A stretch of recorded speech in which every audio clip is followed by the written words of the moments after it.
اعوذ باللہ من الشیطان الرجیم بسم اللہ الرحمن الرحیم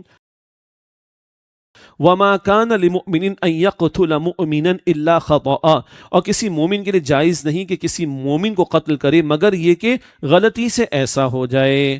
جان بوجھ کے مسلمان کو قتل کرنا وہ اگلی آیت میں بات آ جائے گی، وہ تو بہت بہت بہت بڑا جرم، لیکن بائی ایکسیڈنٹ ایسا ہو سکتا ہے، غلطی سے ایسا ہو سکتا ہے۔ فرمایا ومن قتل مؤمنا خطأ، اور جس نے کسی مومن کو غلطی سے قتل کیا، مومن کے قتل کی بات ہو رہی ہے، ذہن میں رکھیے گا۔ ومن قتل مؤمنا خطأ، اور جس نے کسی مومن کو غلطی سے قتل کیا، فتحریر رقبۃ مؤمنۃ، تو اس کے ذمے ایک مومن غلام آزاد کرنا ہے، اس کو کہیں گے کفارہ۔ غلام آزاد کرنا یہ ہوا کفارہ، پلس وَدِيَةٌ مُسَلَّمَةٌ إِلَىٰ أَهْلِهِ، اور مقتول کے گھر والوں کو خون بہا حوالے کرنا ہے۔ دیت، خون بہا، بلڈ منی، جو احادیث کی روشنی میں 100 اونٹوں کی رقم کے برابر رقم بنتی ہے۔ کتنا؟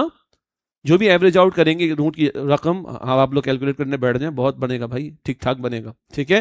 100 اونٹوں کی رقم وہ بنے گی بلڈ منی، ٹھیک۔ پھر اس میں احکامات اور بھی ہیں، کبھی اسٹیٹ بھی پھر پے کرتی ہے اگر بندہ ادا کرنے کی پوزیشن میں نہ ہو، پھر اسٹیٹ کی ذمہ داری بھی بنتی ہے، اس کے بارے میں کچھ لاز بھی ہیں اور شریعت کے احکامات بھی اپنی جگہ پر ہیں۔ بہرحال یہ ہوا اگر کسی مومن کو قتل کیا غلطی سے، فتحریر رقبۃ مؤمنۃ، تو اس کے ذمے ایک مومن غلام آزاد کرنا ہے، وَدِيَةٌ مُسَلَّمَةٌ إِلَىٰ أَهْلِهِ، اور مقتول کے گھر والوں کو خون بہا حوالے کرنا یعنی بلڈ منی۔ الا ان یصدقوا، الا یہ کہ وہ معاف کر دیں، اگر خوشی خوشی معاف کر دیں تو اس کی گنجائش معافی کی بنتی ہے، کچھ معاف کر دیں، پورا معاف کر دیں، معافی کی گنجائش بنتی ہے۔ یہ معاف کرے گا کون؟ مقتول کے وارث کریں گے فری ول سے۔ یہ دو باتیں ہو گئیں، کفارہ بھی دینا ہے اور خون بہا بھی دینا ہے۔ اب دوسری کیفیت، فَإِن كَانَ مِن قَوْمٍ عَدُوٍّ لَكُمْ وَهُوَ مُؤْمِنٌ، پھر اگر مقتول کسی ایسی قوم سے ہو جو تمہاری دشمن ہے اور وہ مقتول مومن تھا، دشمن قوم میں سے تھا لیکن تھا یعنی وہاں رہتا تھا وہ مومن، فَتَحْرِيرُ رَقَبَةٍ مُؤْمِنَةٍ، تو ایک مومن غلام آزاد کرنا ہے۔ ادھر پیسہ نہیں جائے گا، وہ تو دشمن قوم ہے، بہت اہم بات ہے۔ فتحریر رقبۃ مؤمنہ، تو ایک مومن غلام کو آزاد کرنا ہے۔ تو دشمن قوم میں رہتا تھا مومن، قتل ہو گیا بائی ایکسیڈنٹ، بائی مسٹیک کہہ لیجئے، تو کیا ہے؟ ایک مومن غلام آزاد کرنا، یہ کفارہ ہو گیا۔ آگے فرمایا تیسری شکل، وَإِن كَانَ مِن قَوْمٍ بَيْنَكُمْ وَبَيْنَهُم مِيثَاقٌ، اور اگر مقتول اس قوم سے تھا کہ تمہارے اور ان کے درمیان معاہدہ ہے، ایک قوم کے ساتھ معاہدہ ہے، اس کا وہ مقتول ہے، اور اس کے ذیل میں نوٹ کیجئے گا، اسلامی ریاست قائم ہو اور ایک کافر ذمی بن کر رہے، اس کا بھی معاہدہ ہوتا ہے۔ ایک کافر ذمی بن کر، اس میں ذمے سے، بڑی پیاری بات ہے، تفصیل کسی اور موقع پر انشاءاللہ۔ تو ایک قوم سے معاہدہ ہو، ایک شکل، یا اسلامی ریاست قائم اور ایک کافر اس میں ایک بندہ رہتا ہے، معاف کیجیے، ذمی بن کر رہتا ہے، تو اس ذمی کے بارے میں رہنمائی بھی آ رہی ہے۔ یہ دونوں اعتبارات سے معاہدے کا معاملہ اور ذمی ہونے کا معاملہ اس کو ذکر کیا گیا۔ فرمائیں گے وَإِن كَانَ مِن قَوْمٍ بَيْنَكُمْ وَبَيْنَهُم مِيثَاقٌ، میثاق وعدے کی کس قدر اہمیت ہے اندازہ کیجئے۔ فرمائے وَإِن كَانَ مِن قَوْمٍ بَيْنَكُمْ وَبَيْنَهُم مِيثَاقٌ، اور اگر مقتول اس قوم سے تھا کہ تمہارے اور ان کے درمیان معاہدہ ہے، فَدِيَةٌ مُسَلَّمَةٌ إِلَىٰ أَهْلِهِ، تو مقتول کے گھر والوں کو خون بہا حوالے کرنا ہے، وَتَحْرِيرُ رَقَبَةٍ مُؤْمِنَةٍ، اور ایک مومن غلام آزاد کرنا ہے۔ الفاظ کی ترتیب میں تبدیلی کی حکمتیں ہیں، وہ بہرحال تفاسیر میں ملیں گے انشاءاللہ، آپ لوگوں نے نوٹ کیا ہوگا۔ یہاں فدیہ پہلے آ رہا ہے، فدیۃ مسلمۃ الی اہلہ، تو مقتول کے گھر والوں کو خون بہا ادا کرنا ہوگا، وتحریر رقبۃ مؤمنہ، اور ایک مومن غلام آزاد کرنا ہوگا۔ یہ ہے جس کے ساتھ معاہدہ ہے، اس کا فرد ہے یا ذمی ہے۔ آگے فرمایا جا رہا ہے اب 3 صورتوں کے بعد، فَمَن لَّمْ يَجِدْ فَصِيَامُ الشَّهْرَيْنِ مُتَتَابِعَيْنِ، پھر جو غلام نہ پائے، یہ بڑی اہم بات ہے، غلام نہ پائے تو فَصِيَامُ الشَّهْرَيْنِ مُتَتَابِعَيْنِ تَوْبَةً مِّنَ اللَّهِ، تو 2 مہینے لگاتار روزے رکھے، یہ اللہ کی طرف سے اس گناہ پر توبہ کا طریقہ ہے۔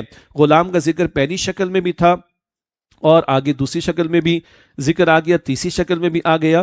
اگر غلام میسر نہیں تو کیا ہے کفارہ؟ پھر 2 مہینے لگاتار روزے رکھنا، توبۃ من اللہ، یہ اللہ کی طرف سے اس گناہ پر توبہ کا طریقہ ہے۔ وَكَانَ اللَّهُ عَلِيمًا حَكِيمًا، اور اللہ تعالیٰ خوب علم رکھنے والا، بڑی حکمت والا ہے۔ یہ قتل خطا کے حوالے سے کچھ باتیں ہم نے سمجھی، مزید تفصیلات تفاسیر میں دیکھیے گا۔ ایک نقطہ اور، جب ہم دیکھ رہے کفارے میں کیا آ رہا ہے، غلام کو آزاد کرنا ہے. کفارے میں کیا آ رہا ہے؟ اگر غلام نہیں تو پھر روزے رکھنا ہے. بڑا خوبصورت تبصرہ مولانا مودودی صاحب کا علیہ الرحمہ، وہ تفہیم القرآن ان کی تفسیر کے آخری حصوں میں کئی تبصرہ ہے کہ شریعت نے جو کفارے مقرر کیے ہیں اور یا سزائیں بعض مرتبہ مقرر کی ہیں، ہم دیکھیں اس میں مخلوق خدا کا فائدہ ہوتا ہے، یا جس بندے نے جرم کیا اس کا بھی فائدہ ہوتا ہے. روزے رکھے گا تو تقویٰ ملے گا کہ نہیں ملے گا؟ جی، غلام کو آزاد کرے گا تو کسی کو آزادی ملے گی یا نہیں ملے گی؟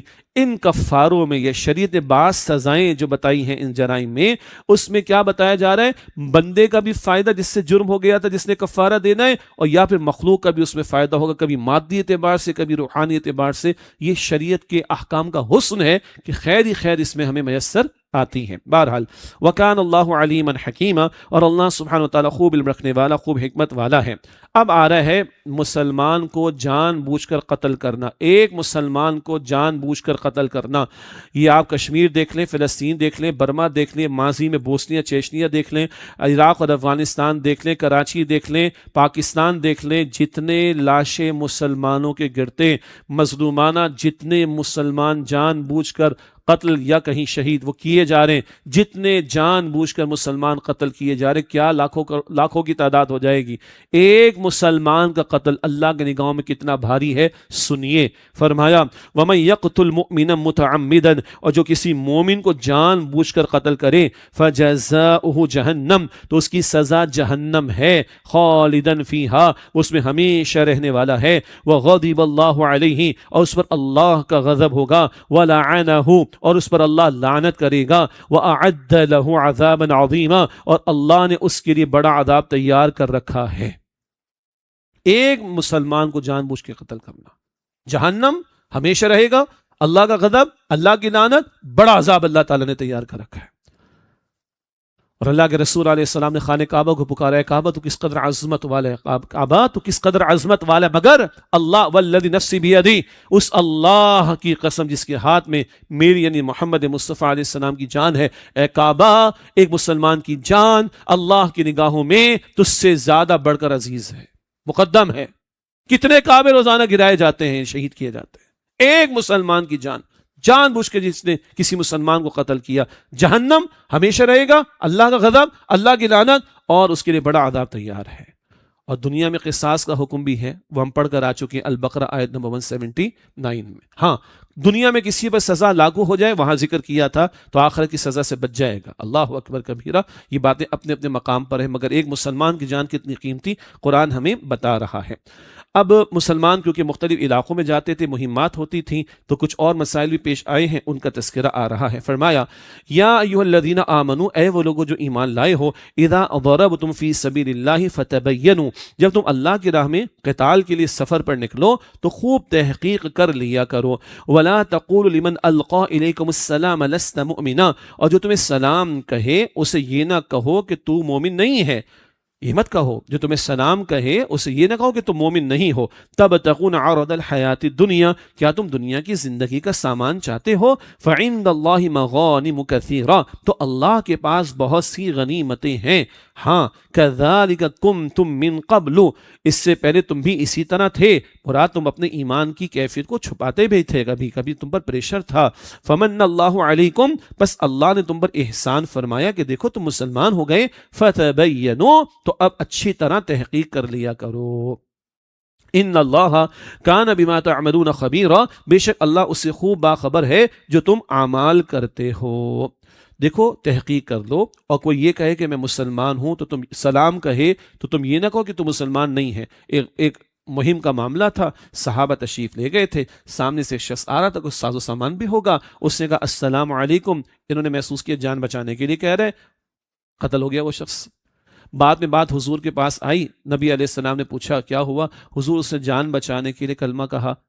اچھا، اشققت قلبہ، کیا تم نے اس کا دل چیر کر دیکھا تھا کہ اس نے جان بچانے کے لیے کہا ہے یا سچے سے ایمان لایا ہے وہ؟ اور کل یہ کلمہ تمہارے خلاف کھڑا ہو گیا تو تم کیا کہو گے پھر؟ تو یہ واقعات مختلف نوعیت کے ذکر کیے گئے. تو کسی نے ظاہر میں اسلام کا اظہار کر دیا، جس کا ایک اظہار السلام علیکم کہہ کر بھی ہوتا ہے کہ ہاں یہ مسلمانوں کا شعار ہے، مسلمانوں کا طریقہ کار ہے گریٹنگز کے آداب کے اعتبار سے، تو ظاہر پر ہی فیس ویلیو پر ہی کسی کے اسلام کو قبول کیا جائے گا، دل میں ہم جھانک نہیں سکتے. یہاں کہا جا رہا ہے فتبینوا، تحقیق کر لیا کرو. تم بھی تو کبھی ایسے تھے کہ چھپاتے تھے اپنے ایمان کو، مشقت کا معاملہ تھا، سختیوں کا معاملہ تھا، اللہ نے احسان فرمایا تم تحقیق کر لیا کرو. اور دیکھو کسی کے ذہن میں یہ نہ ہو کہ مال و اسباب جو ہے وہ تمہیں مقصود اور مطلوب ہو. یہ رہنمائی عطا کر دی گئی ہے. اور آج دنیا میں بہرحال کوئی ہمارے پاس آلہ نہیں کہ کسی کے دل میں جھانک کر چیک کریں کہ بھائی اس میں ایمان ہے کہ نہیں، وہ تو اللہ چیک کرے گا آخرت میں. لیکن ایک نقطہ اور بھی ہے، مفسرین نے لکھا اس کا یہ مطلب نہیں کہ کوئی کھلے کفریہ عقائد کا ذکر کر رہا ہوں، کھلم کفریہ عقائد کا اظہار کر رہا ہوں اور ہم کہیں بسم اللہ بھی پڑھتا ہے بھائی، السلام علیکم بھی کہتا ہے، یہ تو مسلمان ہے. نہ نہ نہ نہ نہ، کھلے کفریہ عقائد کا اظہار کرنے والا، یہ بات اس پر اپلائی نہیں ہوگی. یہ بھی ایک پہلو احتیاط کا وہ ذہن میں رہنا چاہیے. فرمایا کہ ان اللہ کان بما تعملون خبیرا، بے شک اللہ تعالیٰ اس سے خوب باخبر ہے جو تم کرتے ہو. لا يستوي القاعدون من المؤمنين غير أولي الضرر والمجاهدون في سبيل الله بأموالهم وأنفسهم، برابر نہیں مؤمنوں میں سے بغیر کسی عذر کے قتال سے بیٹھ رہنے والے اور اللہ کی راہ میں اپنے مالوں اور اپنی جانوں سے جہاد یعنی قتال کرنے والے. نوٹ کیجئے گا، جہاد جوہد کوشش کے معنی میں بھی ہے، البتہ جہاد کا لفظ قتال کے معنی میں بھی آتا ہے، بالخصوص سورۃ توبہ میں ہم پڑھیں گے. اس لیے کبھی ہم جہاد کا ترجمہ قتال بھی کریں گے، کیونکہ جہاد کا لفظ قتال کے لیے بھی آتا ہے، البتہ ہمیشہ نہیں. کئی مرتبہ جہاد کا لفظ جد و جہد کے معنی میں بھی آتا ہے، مکی صورتوں میں پڑھیں گے انشاءاللہ. یہاں قتال کی طرف اشارہ. والمجاہدون فی سبیل اللہ باموالہم وانفسہم، برابر نہیں ایمان والوں میں سے بغیر کسی عذر کے بیٹھ رہنے والے اور اللہ کی راہ میں اپنے مالوں اور اپنی جانوں سے جہاد یعنی قتال کرنے والے. فضل اللہ المجاہدین باموالہم وانفسہم علی القاعدین درجہ، اللہ نے اپنے مالوں اور اپنی جانوں سے جہاد کرنے والوں کو بیٹھ رہنے والوں پر درجے میں فضیلت بخشی ہے. ہاں وکل وعد اللہ الحسنى، اور اللہ نے سب کے لیے اچھا وعدہ فرمایا ہے. ہاں وفضل اللہ المجاہدین معاف کیجیے گا، وفضل اللہ المجاہدین علی القاعدین اجرا عظیما، اور اللہ نے جہاد کرنے والوں کو بیٹھ رہنے والوں پر اجر عظیم کی فضیلت بخشی ہے. کیا بتایا جا رہا ہے؟ ایک ہے وہ لوگ راہ خدا میں جہاد کے لیے جا رہے، قتال کے لیے جا رہے، اور کچھ ابھی نہیں جا رہے، گھر بیٹھے ہیں، کوئی عذر بھی نہیں ہے. تو ان بیٹھ رہنے والوں پر ابھی کوئی سرزنش نہیں ہے. کیوں؟ ایک نوٹ کر لیں اصطلاح کو، نفیر عام کا معاملہ نہیں ہے. نفیر عام کا مطلب ہے ہر ایک کا نکلنا لازم ہوتا ہے. یہ موقع آئے گا غزوہ تبوک کے موقع پر، سن 9 ہجری کی بات ہے. غزوہ تبوک کا بیان سورہ توبہ میں آ جائے گا، وہاں پڑھ لیں گے انشاءاللہ.